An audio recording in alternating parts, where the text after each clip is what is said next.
Hey there, dudes! Welcome to the most non-heinous review of Bill and Ted's Bogus Journey. Now, against all odds, lightning struck twice with this sequel in 1991.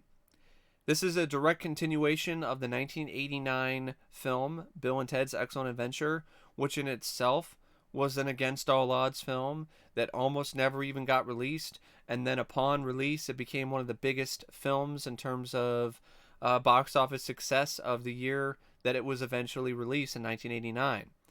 This film didn't do as well financially, but over the years it has gotten just as big of a cult following as the first film.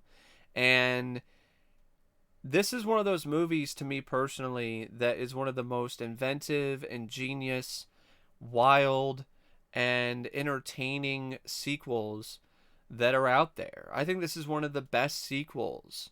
I personally don't feel that Bill and Ted's Bogus Journey is a lesser film in comparison to the first movie. I think it's on the same level in terms of overall quality. I think this film is better in some ways than the first.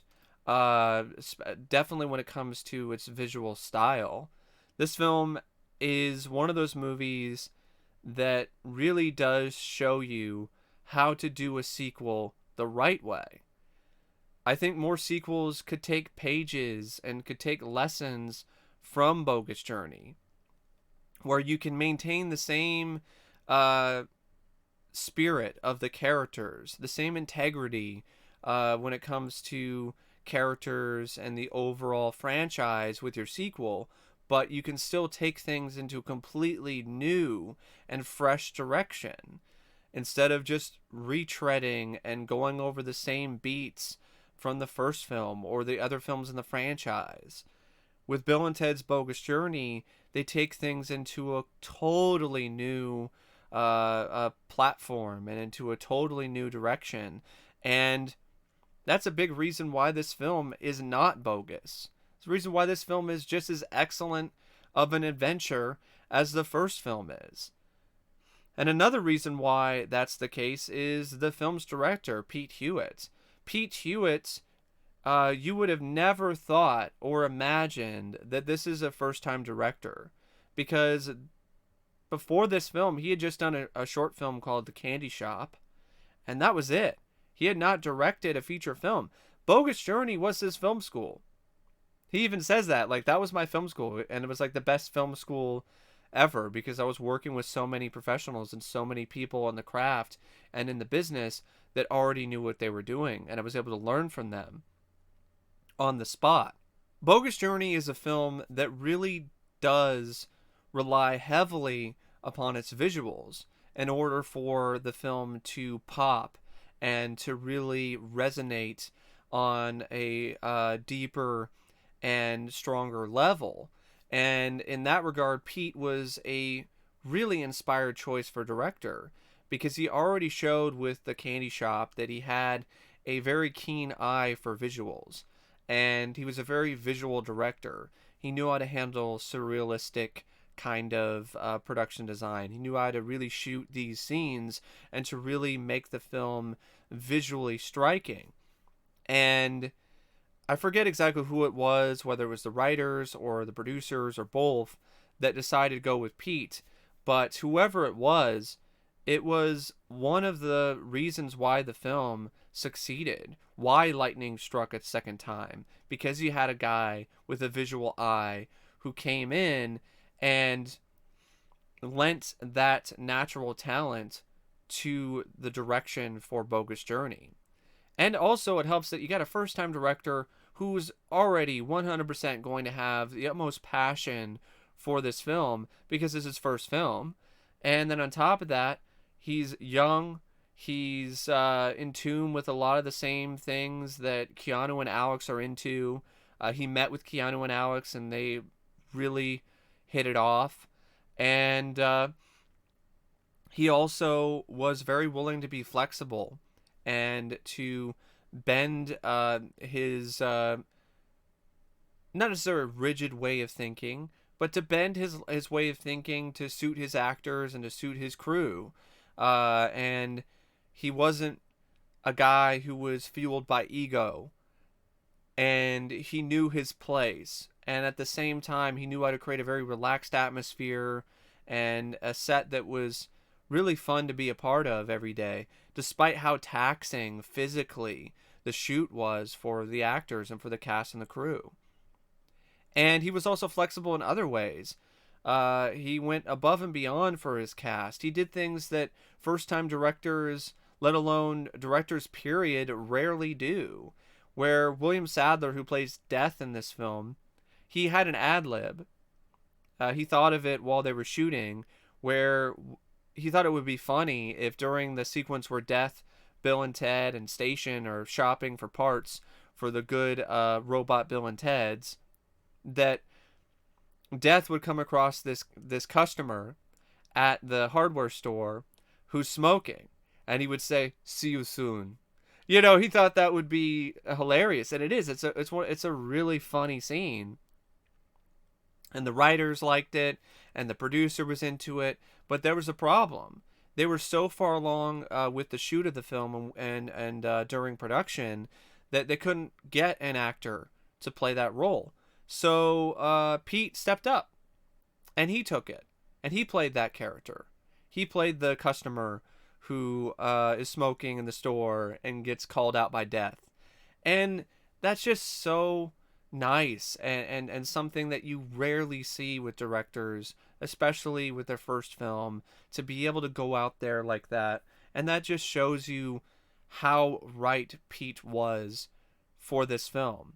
He also was every bit as capable of handling the size and the scope of this film, the sequences in hell and in heaven, and in all of the other shots that are reliant so much upon a director who knows how to really make visuals pop and to really make them stand out to the audience. He was so capable of that because it was just an innate natural talent that he had behind the camera to make those kind of sequences work. And then on top of that, he was equally as proficient when it comes to directing the effects sequences, the very effects heavy sequences in the film, and there's a lot of them. And that wasn't the only strength that Pete had. He had another strength when it comes to being able to handle adversity, because this film really didn't have a third act. They had an idea, they were shooting it, but then they ran out of money and they couldn't finish it, so they had to come up with something else. And he easily could have capsized the production. He could have lost the ship. He could have completely lost the reins, and he still stayed just as strong, just as vigilant, just as sturdy as he was throughout the production, and managed to keep everybody in line and keep everybody calm and really push through and deliver with the rabbit out of the hat finale.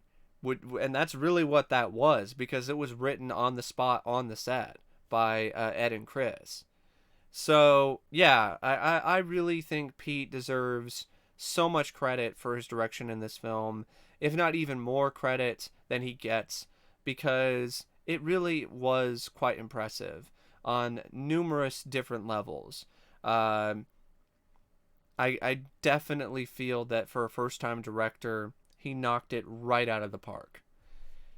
Now, this film also features an equally excellent screenplay when it comes to the script for the first film, but in a different way, in a different fashion. Ed Solomon and Chris Matheson, they returned to write the screenplay for Bill and Ted's Bogus Journey. Now, before they settled on the idea of Bill and Ted Go to Hell, which is such a great concept, they worked on some concepts that were similar to the first. One of them was Bill and Ted do another history report, and this time it's an English history report. So they go throughout time in the phone booth collecting English historical figures. But Ed and Chris realized pretty quickly when they were working on that that's just too much of a retread, too much of a rehash of the first film, which I find ironic considering what they did with the script for Bill and Ted Face the Music. But that's a whole other story, and I'm not gonna go there because I don't want to go on that tangent. Anyway, they decided, nah, it's too much like the first. So they went with the idea of Bill and Ted Go to Hell. So Bill and Ted go to hell, and then they go to heaven, and that concept alone is just so inventive, so creative, so imaginative, and it's just one of many things in the screenplay that are wildly inventive and creative in their own right. This is one of the most genuinely ingenious and imaginative screenplays that are out there. And I feel that Ed and Chris are way too hard on their work for this film. They did a remarkable job writing this movie. They shouldn't feel bad. They shouldn't feel that they fucked up or it didn't work. I understand they feel that way. To each their own. I definitely disagree. It worked. It more than just worked. It rocked. It really did. It was a really great script.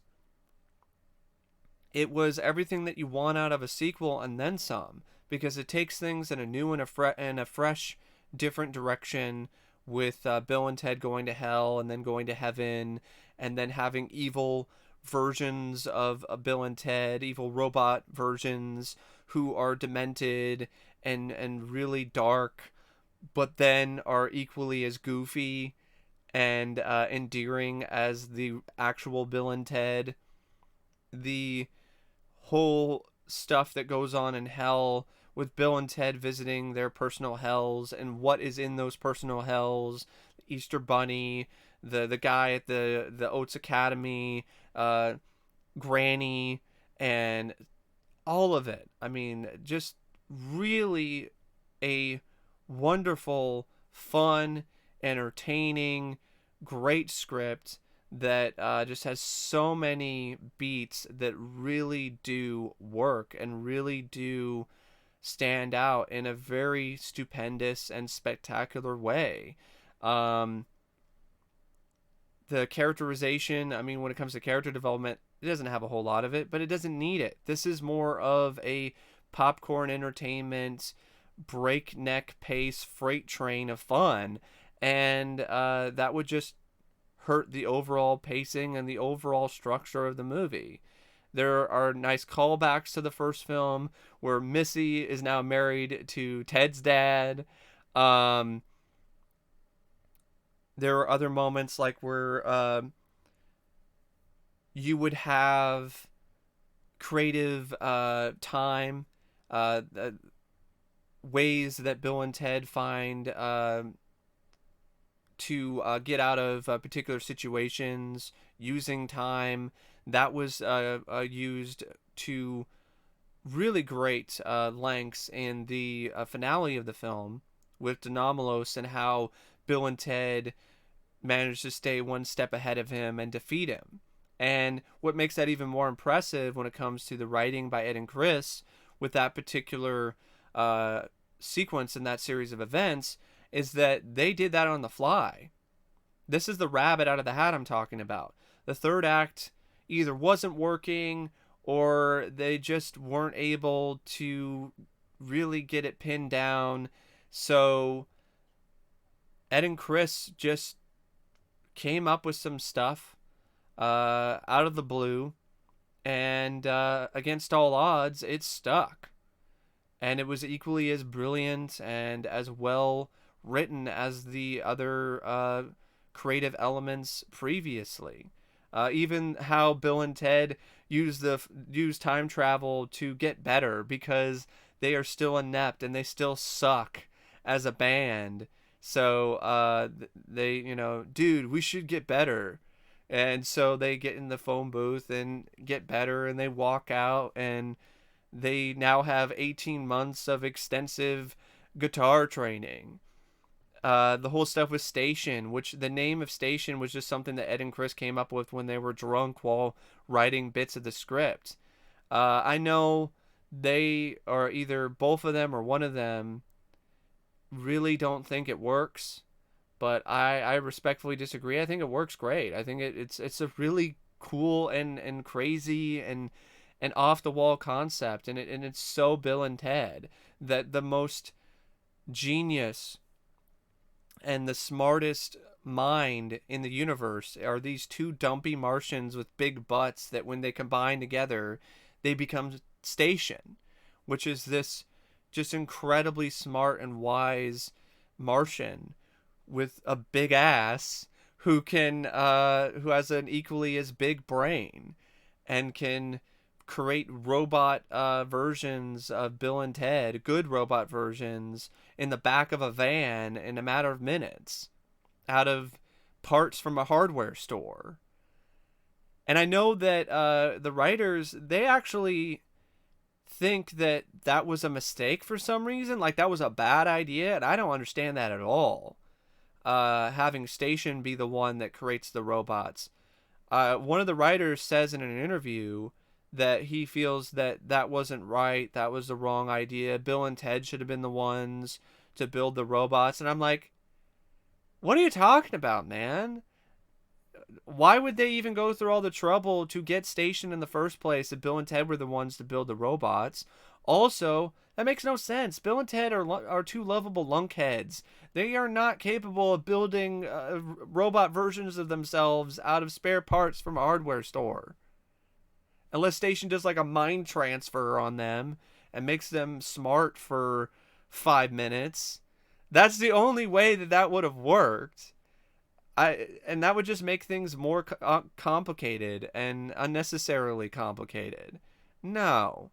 And that's what I'm talking about with these writers and how they don't like this script, and in a lot of ways they've disowned it over the years because some of the ideas that they have that they think would be better are not better at all. And that's one of them. So I really do not get their dislike for this screenplay. I don't. And of course, death. Just how they handle death and William Sadler's character and the absurdity and just the hilariousness of death being bested by these two morons who are just beating him in one game after another. You sunk my better ship. Best 5 out of 6? Damn right! Yeah, it's just how indignant and just how frustrated Death was just a riot. And just how Death evolved as a character into, quite the addition to the pair of Bill and Ted was also really a lot of fun. The other elements of the screenplay, like the police station scene where Ted and possesses his dad and tries to send a message to the police that Bill and Ted are dead, and the princesses have been taken by these evil robot versions. You need to go arrest them, and how Bill gets involved too and possesses this other guy, and they're all acting like Bill and Ted. How the evil robot versions of themselves are just massive dicks, and they even have really dark things and senses of humor, where when they first arrive in the phone booth, they try to land on a cat. They even have a scene where they steal a car and then they're driving around joyriding and they're trying to run over cats. They are playing football with each other's heads. They're breaking shit in Bill and Ted's apartment, and they're still lovably endearing despite being so evil. Like, even when they're about to kill Bill and Ted, they're like, "We're totally gonna kill you, dude." It's just really fun and really inventive and really smart. And it adds a foil for Denomalos, an extra foil, because as the film goes on, he hates the robot versions of themselves every bit as much as the real Bill and Ted. And just there's just so much stuff to really love and really like about this script. Lines of dialogue it has, like non-heinous, and just really funny, irreverent, just hilarious moments, like when Bill and Ted are falling into hell, and it just feels like it's going on forever. They're just going, ah,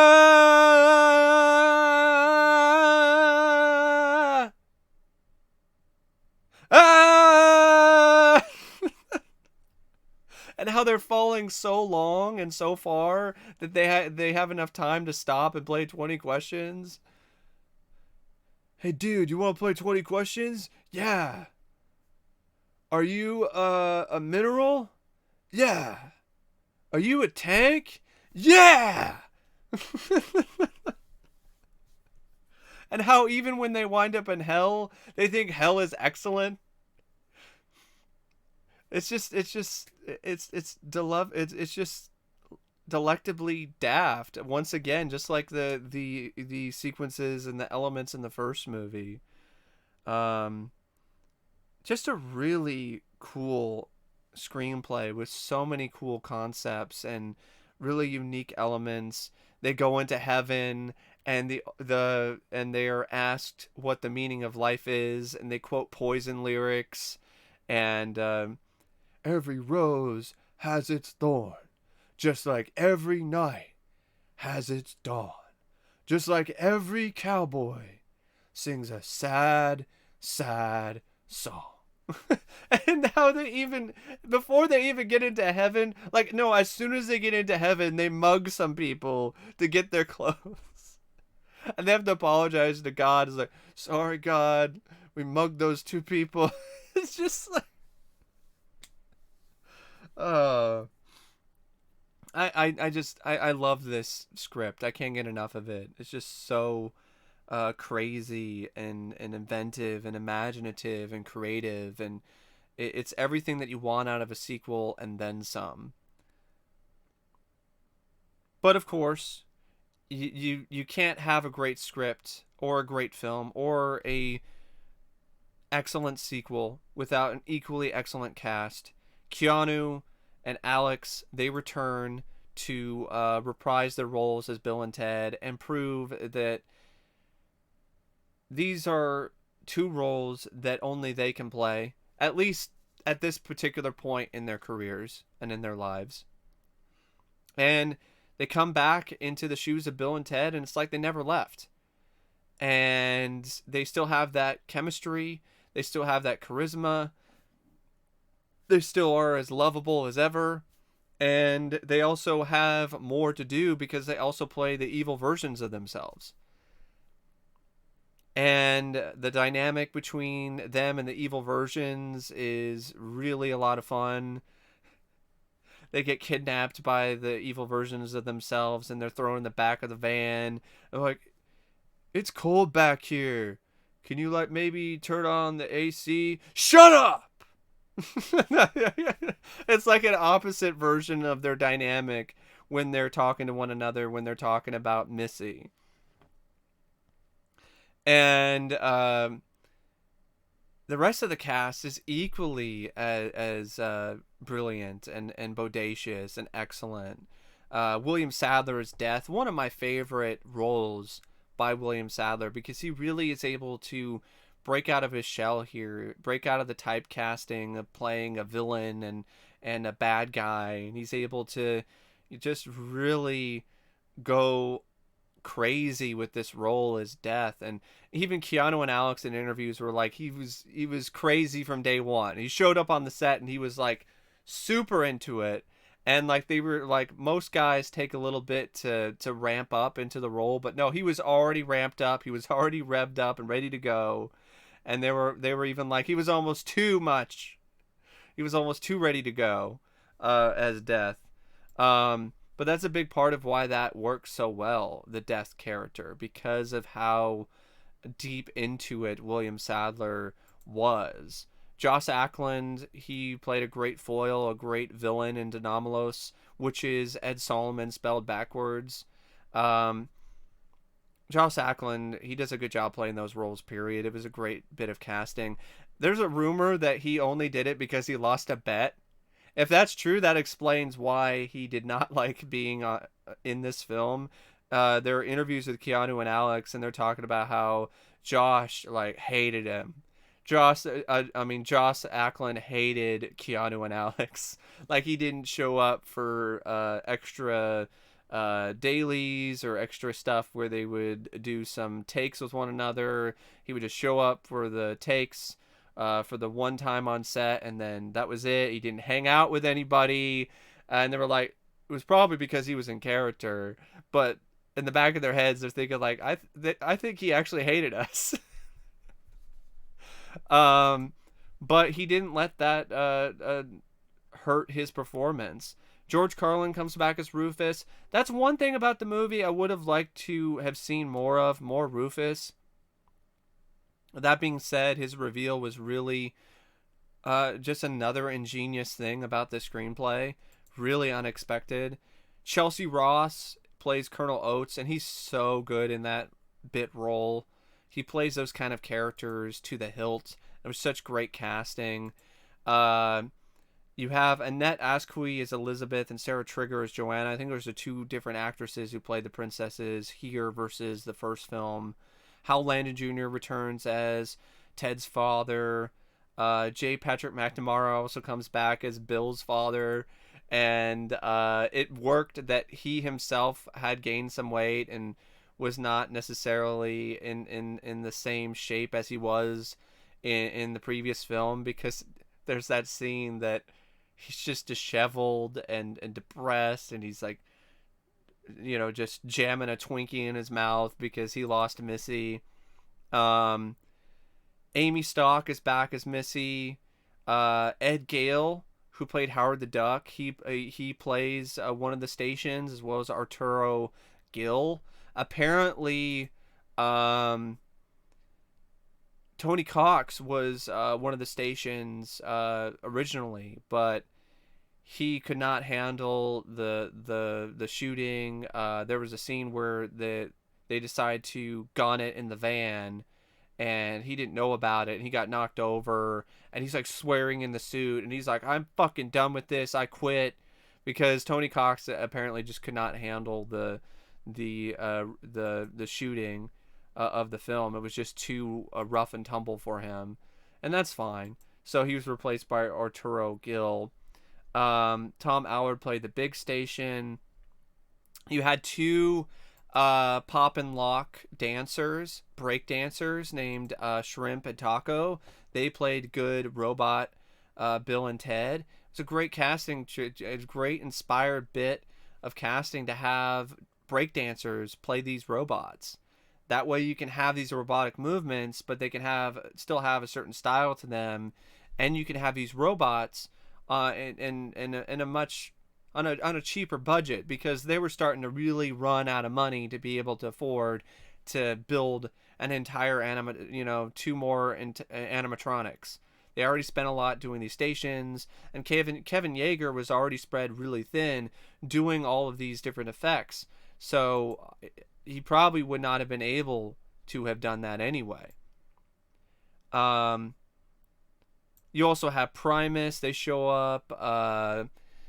The lead guitarist, Jim Martin of Faith No More, he appears as himself in the opening future sequence. So yeah, the cast, it's as good as you could ever ask a cast to be.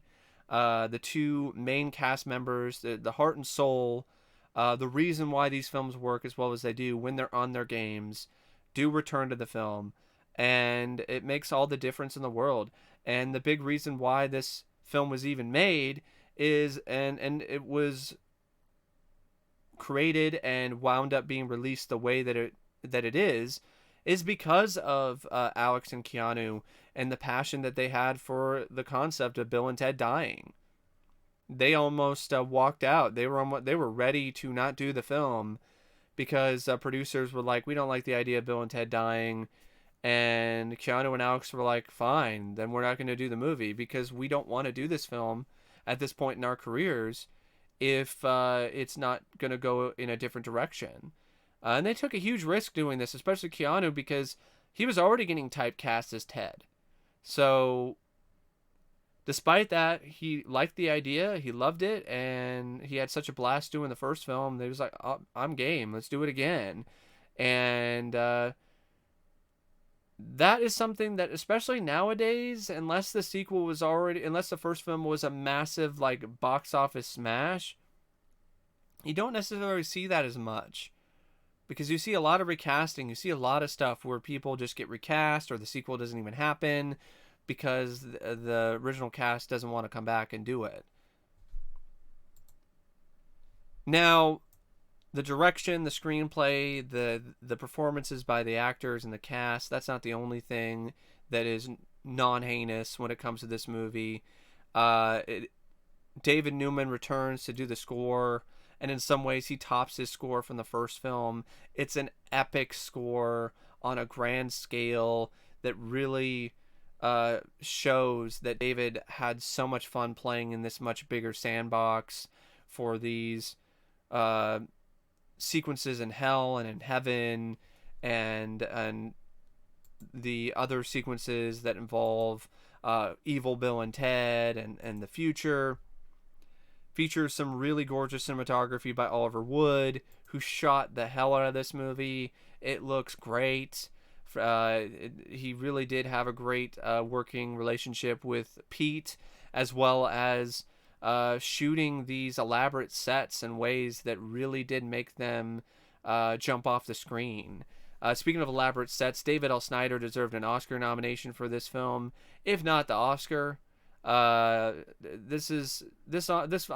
will say it, and I will continue to say it.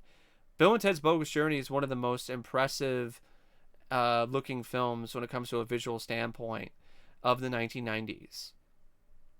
And I'm not going to take it back, because it really is. David and his crew just worked their asses off, and it shows in a grand and in a very spectacular way. It also features some really excellent editing by David Finfer for a film that is so high energy. It is just on all the time. There are a lot of sequences that are enhanced and become even more energetic due to the editing. Now, the film initially had some sequences that were either shot or parts of them were shot that ultimately were cut. Some of them that are really interesting, like during the finale, the lead up to the race to the battle to the bands, there was going to be another confrontation. There was going to be another bit of, let's just say, I'm trying to think of the right word. There was going to be another obstacle or something that they needed to overcome. Instead of like the race against time to get to the battle of the bands before the evil robot Bill and Ted's kill the princesses and say their speech and ruin the future, or the whole thing with the robots and are they going to be able to build them in time. But instead, they were going to have something else happen before that, or maybe in the place of that, or something like that, where while Station is building the robot in the back, Bill and Ted were going to have to face and deal with their personal demons. They're going to have to deal with the demons from hell that are now in their reality. So Colonel Oates and the Easter Bunny, which is now giant and ferocious, and Granny, were all going to be chasing after them in their own car, and there was going to be like a car chase. And that would have been really cool. And that's the sequence I was telling you about, that they ran out of money. They couldn't finish it. Which is too bad, because that would have made this movie even more awesome if that sequence was kept in the film. There was an effect sequence where evil robot Bill and Ted, they were going to use a zipper. There was going to be a zipper face effect where they were going to unzip their heads, and then they were going to be in each other's bodies. So it was going to be like a different sort of thing. So Bill would unzip his head and Ted would be in there, and then Ted would unzip his head and then Bill would be inside. But they thought that just didn't work, or they needed to cut it out for time. I really would like to see those effect sequences though, just to see Kevin Yeager's work. Kevin Yeager, he is a remarkable effects artist, a makeup effects artist. He's a really amazing artist in his own right, and he was very leery and worried about whether or not he was going to pull this film off, because there were so many effects that he had to do with this movie, and he was actually at one point terrified that he wasn't going to be able to deliver. And thankfully for him and for the production, he did. And it's some of his best work, and if you ask me, this especially the stations and a lot of the other stuff. The when evil robot Bill and Ted reveal their robot insides. Um, but you can't have a Bill and Ted movie without a excellent and headbanging soundtrack, and this one incorporates even more heavy metal elements. Megadeth is featured in the soundtrack with Go to Hell. You have other tracks, not necessarily by heavy metal bands, more like hair metal bands like Winger, but even a band like Winger delivers a really satisfying track here with Battle Stations. You have the Reaper rap. Steve Vai, the legendary, iconic guitarist, lends his talents to this film. You have God Gave Rock and Roll to You, 2, which is by Kiss, which is the song that saves the universe and unites the world. And I refuse, and I adamantly am against the idea that that is not the song that saved the world, that created this new future that is based around the ideals of Wild Stallions and Bill and Ted. I refuse to believe that. Like, how are you going to top that? How are you going to top the combination of Steve Vai and Kiss? You're not. You don't. And I know that the writers have tried to retcon and try to say that the newspaper clippings and the magazines that happened at the end credits, they aren't canon. I'm sorry, I'm not buying that. There's no, I don't buy that the writers or the director did not know that the end credits people were doing that. I don't buy that that was something that they just found out when the movie released. But even if that is the case, it's the perfect way to end the film. When Bill and Ted speak to the audience at the Battle of the Bands and say that one of the most important things is to be here with you, it's as if they're speaking to the audience at home, as if they're speaking to the fans. And it's the perfect send-off to this franchise and to these characters. After watching it again, after all these years, it not only still holds up, but it's the perfect send-off to these characters, to this franchise. It doesn't get any better. And sadly, we have another one that really doesn't come close to being on the same level as this film, and is, in all honesty, a much worse send-off to the franchise and to these characters. But Bogus Journey is a really great, excellent sequel. I think it's every bit as excellent in multiple different ways as the first film is. And if you haven't seen the film, or if you haven't seen it in a long time, I definitely recommend it. It gets my utmost highest recommendation. And I really don't really have many problems with it, other than I would have liked to have seen Rufus a little more. But that's really about it. It's a film just like the first film that I grew up with. I even remember getting this as a bonus from Pizza Hut when I got a pizza. Actually, my parents, they ordered a pizza from Pizza Hut, and I remember them specifically asking me, do you want Bill and Ted's Bogus Journey, or do you want this movie? And I'm like, Bill and Ted. And that's how I was first introduced to Bill and Ted's Bogus Journey, is from a DVD that came with a Pizza Hut pizza. And then I got my own separate copy of it on DVD in the Bill and Ted Excellent. I think it was the Most Excellent Collection or something. No, it wasn't. That was the Blu-ray version, which I've got recently. I had the DVD box set before, and watched the hell out of it along with the first film. And I had such a blast revisiting this film and the first film again. And this movie, like I said, and I've said many times, and I will repeat myself when it comes to this film, it is, in my opinion, one of the best sequels out there. And I do feel it's underrated because it doesn't really get the appreciation it deserves, in my opinion, for being one of the best sequels and representing what a great sequel is supposed to be. A sequel that isn't necessarily trying to top the first film. It just maintains the same integrity from the first film while taking things into a completely different uh, area and direction and a completely new playing field. And that is something that sequels should aspire to be. Um, so yeah, I know this is a lengthy video, even a little bit longer than my review for the first film, but I personally feel that this film deserves it. And anyway, thanks for watching my review of Bill and Ted's Bogus Journey. And as always, I'll see you later. See ya.